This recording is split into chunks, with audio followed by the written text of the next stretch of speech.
혼자 걷는 길은 힘들고 외로워도 함께 가는 길은 즐겁고 힘이 납니다. 초보 신앙인들의 손을 마주잡고 안내해주는 시간, 내일은 나도 신자.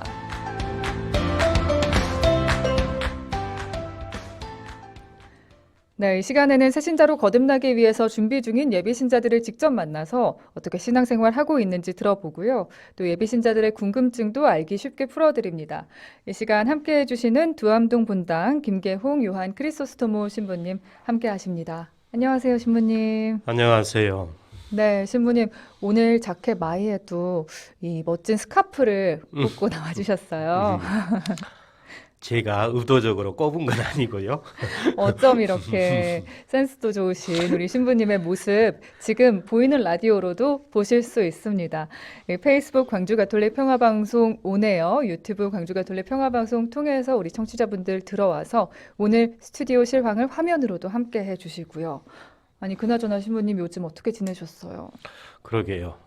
무덥기도 하고 또 가끔 또 비도 뿌려주는 것 같고 또 장마 소식도 있고 하여튼 저는 개인적으로 이렇게 무덥고 후덥지근하고 습기 있는 그런 것보다는 오히려 추운 겨울이 더 낫습니다. 아, 이럴 때 정말 너무 힘들어지잖아요. 그러니까요. 그치? 이 모든 분들이 다 힘드실 것 같아요. 맞아요. 장마에 관련된 그런 추억 있으세요, 신부님? 장마에 관한 추억이요? 별로 그렇게 기억하고 싶지 않은 것이라. 이번 주말에 비 소식이 있기도 한데요. 이 비로 코로나19 바이러스까지 씻겨져 내려가길 바라면서 이 시간 시작해 보겠습니다. 자, 이 시간에는 100원의 정보 이용료가 있는 샵 5005번으로 여러분의 문자 받고 있고요. 또 스마트폰 앱 CPBC 빵 앱을 통해서도 무료로 빵톡 참여 가능합니다. 자, 오늘은 편수민 PD가 어떤 분당의 예비 신자들과 이야기를 나눠봤는지 지금 함께 만나보겠습니다.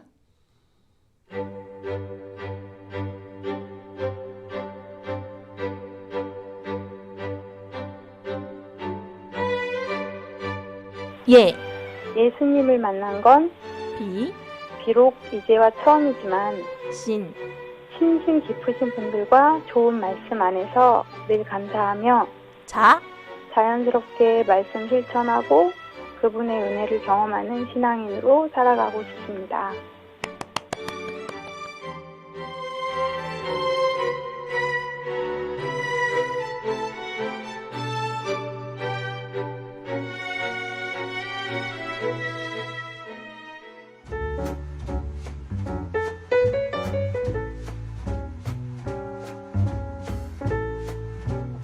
제가 오늘 만나볼 애비신자는 문수동 본당의 애비신자분이신데요.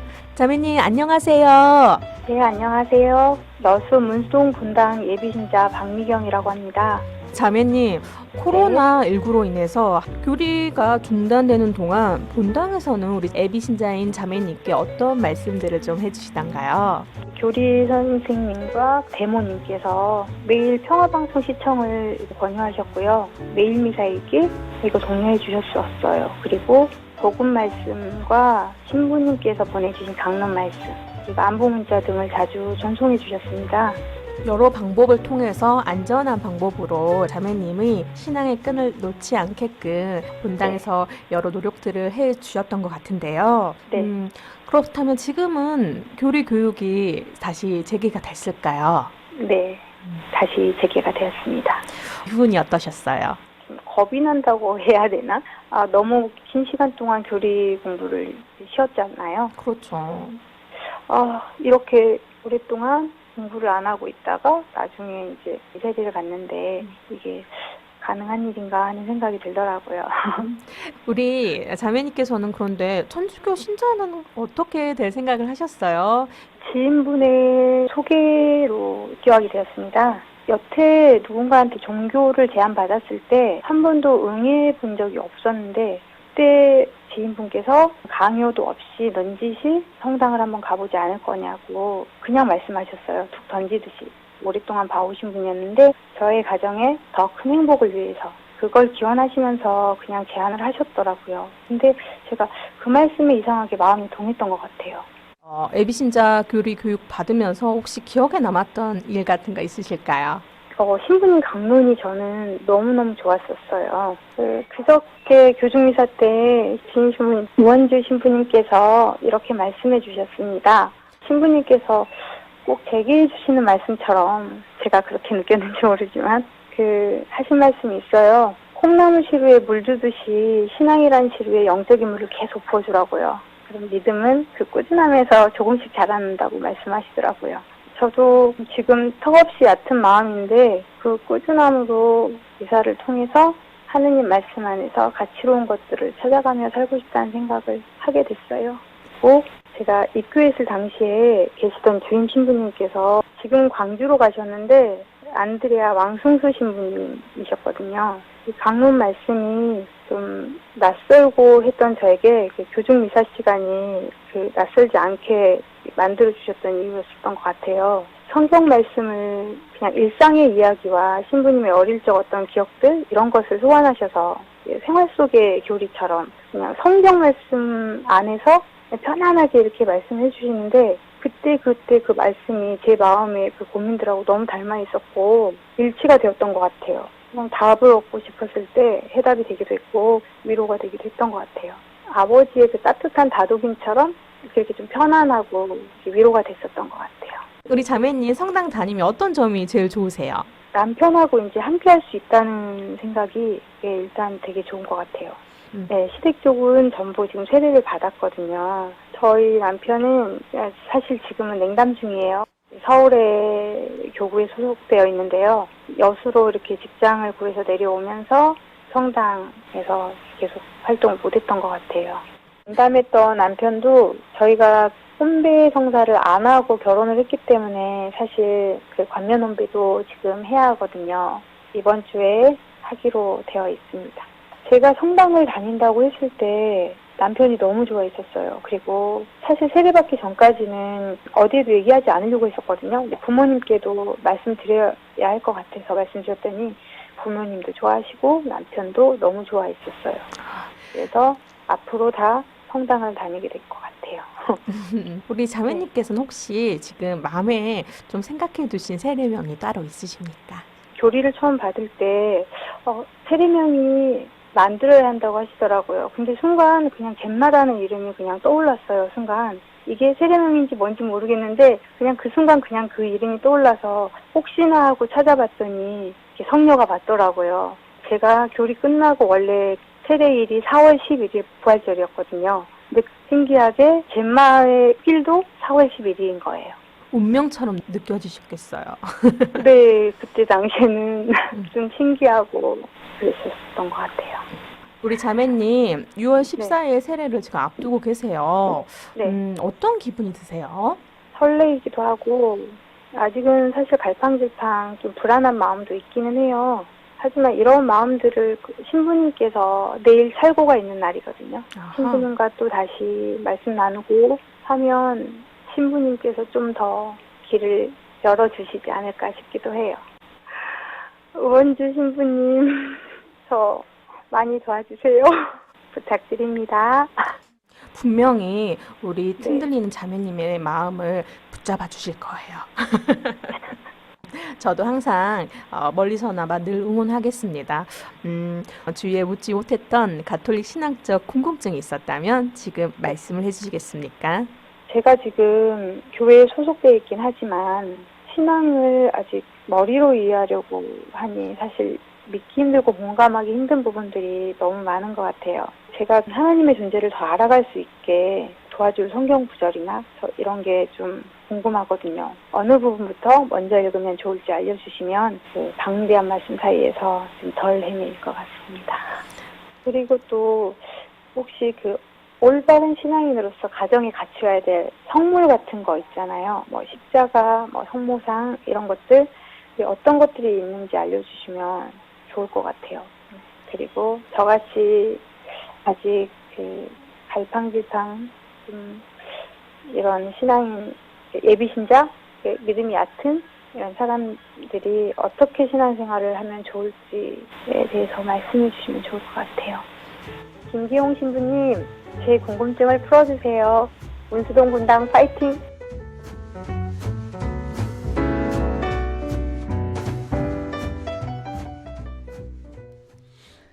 네, 내일은 나도 신자, 오늘은 문수동 분당의 예비 신자인 박미경 자매님 만나봤습니다. 이 궁금증 차근차근 풀어볼 텐데요. 자매님의 첫 번째 질문이 신앙을 머리가 아닌 마음으로 느낄 수 있도록 또 하느님의 존재를 더 잘 알 수 있도록 도움을 받을 수 있는 성경 구절, 어떤 구절이 있을지 물어보셨어요, 신부님. 답을 주시겠어요? 예, 신앙인이라면 누구나 답을 찾기 위해서 평생 묻고 또 물어야 할 질문이라고 생각합니다. 그런데 이제 이 질문에 답을 찾기 위해서는 먼저 머리로 이해할 수 있는 내용부터 의지로서 탐구를 하면서 자연스럽게 확신에 찬 마음을 갖는 방법을 저는 추천을 드리고 싶습니다. 네. 마음부터가 아니고 우선 머리로 탐구하는 것이 필요하지 않을까. 아. 왜냐하면 마음은 직관적인 경향이 강하잖아요. 네. 그래서 즉각적으로 받아들이는 순발력은 있을 수 있지만 항구성이나 객관성은 좀 약한 편이잖아요. 그런데 이제 머리는 합리적인 경향이 강하기 때문에 어느 정도 이제 동의와 설득을 위한 과정이 필요하긴 하지만 일단 이제 동의를 하게 되면 균형적인 사고나 혹은 보편성을 띈 그런 주장을 하는 데는 머리가 훨씬 더 유리하죠. 네. 그래서 건전하고 올바르게 또 지속적으로 신앙생활을 하기 위해서는 합리적이고 또 균형적인 사고가 바탕이 되는 그런 신앙 감각이 필요하다라고 생각을 합니다. 그래서 이제 저는 하느님 신앙을 위한 합리적인 사고를 위해서 첫 번째로 추천하고자 하는 성경 구절은 요한복음 3장하고 요한의 첫째 서간 4장에서부터 5장의 말씀입니다. 네. 이제 간략하게 그냥 주제만 말씀을 드리면 하느님은 사랑이시다라는 고백이고요. 그리고 하느님께서 먼저 세상과 우리를 너무나 사랑하셨고 우리는 현재 그 사랑 안에 살고 있다. 이 내용을 이제 우리들에게 일깨워주는 말씀인데요. 네. 그래서 요한복음 3장과 요한의 첫째 서간 4장, 5장을 첫 번째로 추천을 드리고 싶습니다. 네. 그다음에 이제 두 번째로 추천을 드리고자 하는 성경 구절은 사도행전 17장하고 고린토 신자들에게 보낸 첫째 서간 15장의 말씀입니다. 역시 이 내용도 간단하게 주제만 말씀을 드리면 바오로 사도가 하느님은 모든 이에게 모든 것을 주시는 분이다라는 말씀을 아테네 그 주민들에게 설교하신 내용이거든요. 네. 그리고 이제 고린토 신자들에게는 부활 신앙에 대해서 설명하는 내용인데요. 어쨌든 이 내용 역시 우리 신앙의 근간을 이루는 것이기 때문에 두 번째로 사도행전 17장과 고린토 신자들에게 보낸 첫째 서간 15장을 추천을 드리고 싶습니다. 네. 그 다음에 이제 마지막 세 번째로 추천을 드리고자 하는 것은 에페소 신자들에게 보낸 서간 1장에서부터 5장까지의 말씀입니다. 에페소서요. 에페소 신자들에게 보낸 서간요. 네. 보통 우리가 줄여서 에페소서 이렇게 네. 표현을 하죠. 그러니까 인간의 지각을 뛰어넘는 하느님의 사랑으로 그리스도를 머리로 해서 우리는 한 몸이 되어 있는 교회 공동체다. 이걸 이제 강조하는 바오로 사도의 말씀입니다. 그래서 세례 받기 전에 방금 제가 추천드리고 있는 이 성경 말씀들을 잘 읽어보시고 새겨보시면서 사랑의 하느님, 또 하느님을 믿는 이들의 희망인 부활, 그리고 그리스도를 머리로 하는 교회의 거룩함에 관한 합리적인 사고가 바탕이 된 그런 신앙 감각을 익혀가는 시간 되셨으면 좋겠습니다. 네. 정말 유용한 정보 주셨는데요. 요한복음 3장, 그리고 요한일서 4장과 5장 말씀해 주셨고요. 사도행전 17장과 코린토일서 15장, 그리고 세 번째는 에페소서 1장에서 5장까지의 말씀 읽어보면 그렇습니다. 좋겠다고 권장해 주셨습니다. 사실 신부님 처음 신앙을 접할 때 성경 얼마나 두껍고 또 방대해요. 어디서부터 읽어야 할지 감이 안 잡힐 텐데 어디서부터 접하면 좋을지 조금이라도 좀 권유해 주실 수 있을까요? 예, 뭐 잘 아시겠습니다만은 성경은 구약 47권, 또 신약은 26권, 총 73권의 경전이 하나의 책으로 이렇게 합본이 되어 있습니다. 이제 신앙인에게 있어서 이 성경이라고 하는 것은 무슨 위인전이나 역사서나 인문학 사전이 아니죠. 신앙인에게 있어서 성경이라고 하는 것은 세상과 인간에게 건네는 하느님의 말씀이고 또 하느님의 행적이 담겨 있는 말 그대로 계시라고 볼 수 있는 거죠. 하느님이 당신 자신의 모습을 인간 세상에 있는 그대로 보여주시는 그 내용이 담겨 있는 게 성경이라고 할 수 있겠는데요. 그래서 어쨌든 믿고 따르고 실천해야 할 진리이자 또 우리 모두가 살아가야 할 삶의 가치라고 말씀드릴 수 있겠습니다.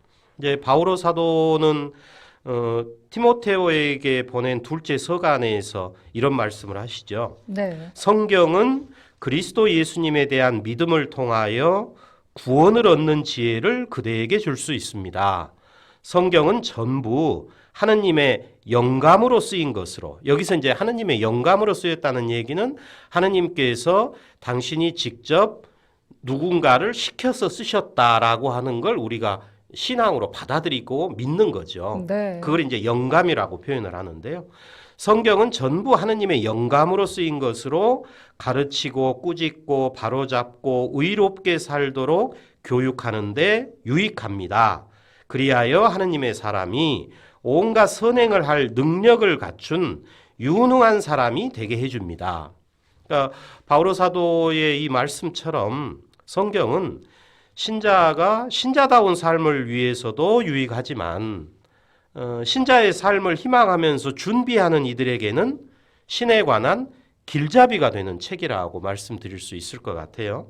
그래서 특히 이제 예비신자 교리 교육 기간에는 사람으로 이 세상에 오신 하느님으로 우리가 믿고 있는 예수님에 관해서 성경의 내용을 탐구하는 자세가 무엇보다도 필요하다라고 생각을 합니다. 네. 이제 예수님의 생애와 말씀 또 행적에 관한 내용이 담겨 있는 경전을 우리가 신약 성경에서 복음서라고 부르는데요.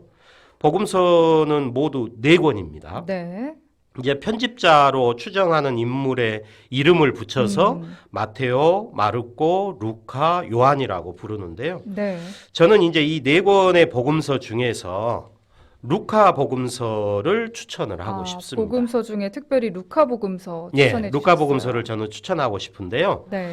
우선 복음서를 식단, 그러니까 우리가 먹는 음식의 그 식단에다가 비유를 하자면 이렇게 비유할 수 있지 않을까. 마르코 복음서는 최소한의 양념으로 간을 맞추고 식자재의 본연의 맛을 내는 소위 저염 식단.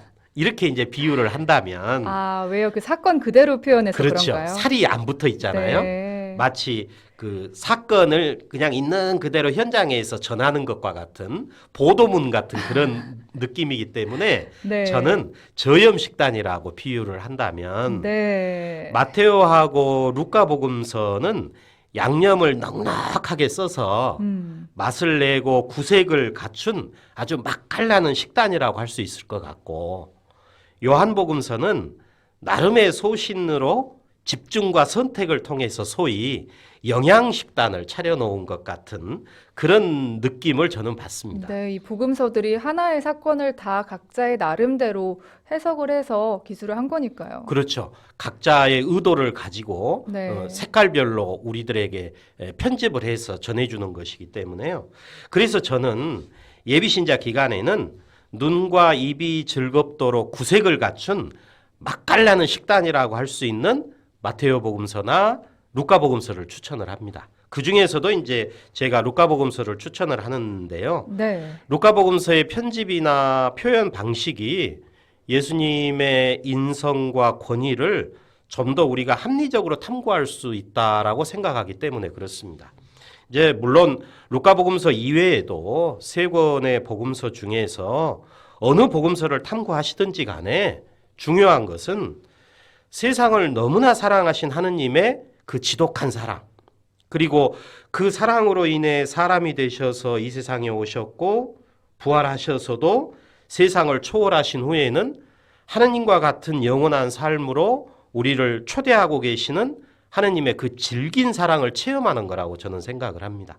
그래서 먼저 복음서를 통해서 하느님의 사랑과 자비를 체험하셨으면 좋겠습니다. 네, 그리고 복음서를 필사해 봐도 더 깊이 더 묵상할 수 좋죠. 있을 것 네, 같습니다. 네. 네. 이 코로나19라는 이례적인 상황에서 미사와 교리가 중단되기도 했었습니다. 사실 아직은 믿음이 얕은 상태에서 마음이 흔들릴 수 있었던 그런 예비신자 분들의 기간이기도 했는데요. 그분들에게 신부님 어떤 조언의 이야기들 해주고 싶으세요?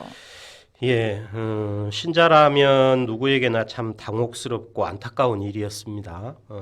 코로나19의 전염성이 매우 강하고 또 효과적인 치료제가 없다는 두려움이 크게 작용을 했고 또 정부 당국의 방역 조치를 따르면서 협력을 하는 것이 공공의 위생이나 또 전염을 차단할 수 있으리라고 하는 판단에 따라서 교회 스스로가 공동체 전례를 자제했던 것이죠.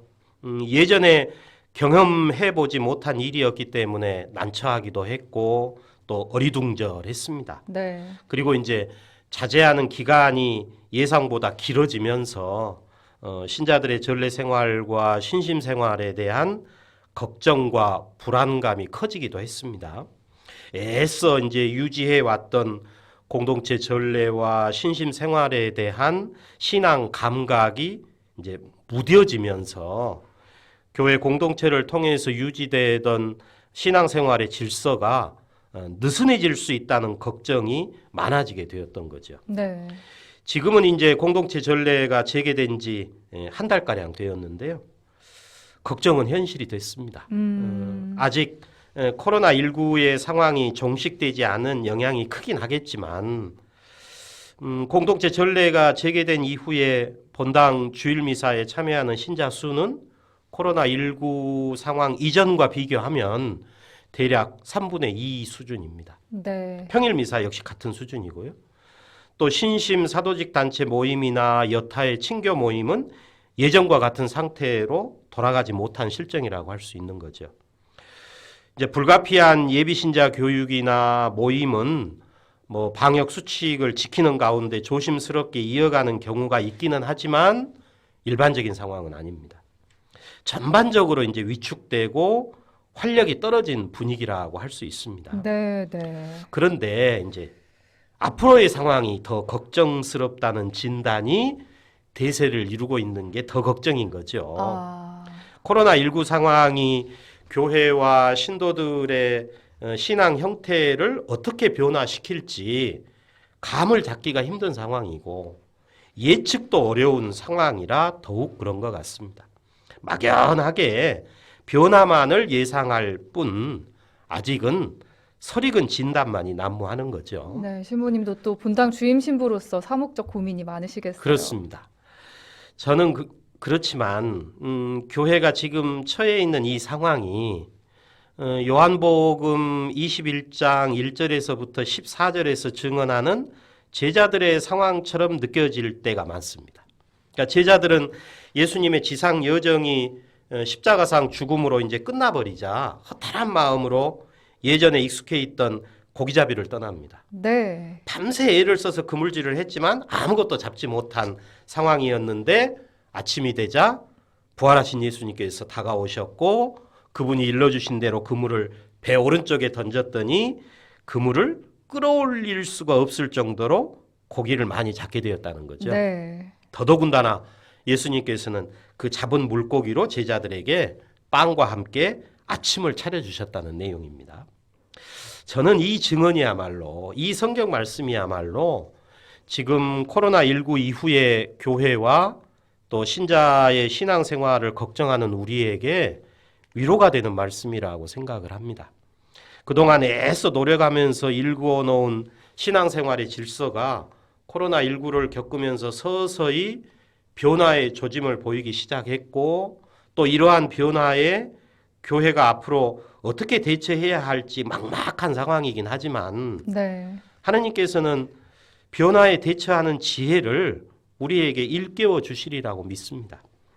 위기는 안주하던 삶에 새로운 의욕과 열정으로 바르게 성장하는 기회가 될 수 있는 거죠.